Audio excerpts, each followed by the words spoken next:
জয় মা, জয় মা রাজরাজেশ্বরী মহাকালীর জয়, জয় মা রাজরাজেশ্বরী মহাকালীর জয়, জয় মন্দিরের সমস্ত দেবদেবীর জয়, জয় ৩৩ কোটি দেবদেবীর জয়।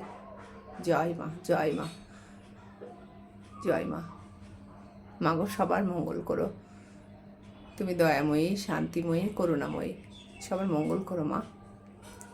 বন্ধুরা, আমরা যে পুজো দিই, এই পুজোর প্রতিটা মুহূর্ত অনেক নিয়মকানুনের মধ্যে দিয়েও করা যায়।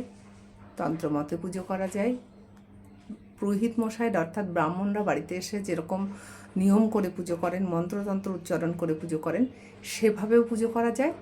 পুজো কিন্তু আমাদের ভক্তিতেও হয়।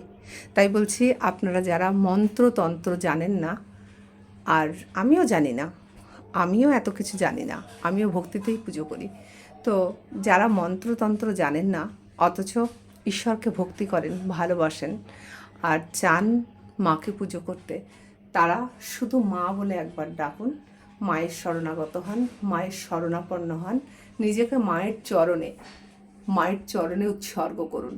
এই যে আমি জবা দিয়েছি, ওখানে মায়ের চরণ, তো মায়ের চরণে নিজেকে উৎসর্গ করুন, নিজের সমস্ত কিছু মাকে বলুন। এই পৃথিবীতে একজনই আছে যে আমাদের কথা শোনে, সে হলেন মা। মায়ের কাছে সব কিছু খুলে বলতে পারবেন।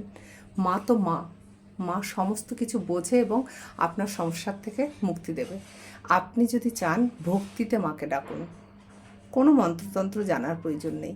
প্রথমে ভক্তি দিয়ে শুরু করুন, তারপরে আস্তে আস্তে নিশ্চয়ই মাই আপনার পথ দেখাবেন। গুরু কিভাবে ধরতে হবে, কিভাবে আপনি মায়ের কাছে যেতে পারবেন, কিভাবে আপনার সাধনা সম্পূর্ণ হবে। তো বন্ধুরা, ভক্তিতেই মুক্তি, মুক্তিই হলো ভক্তির পথ। তো ভক্তি করুন, মায়ের চরণ আশ্রিত হন। জয় মা, জয় মা রাজরাজেশ্বরী মহাকালীর জয়।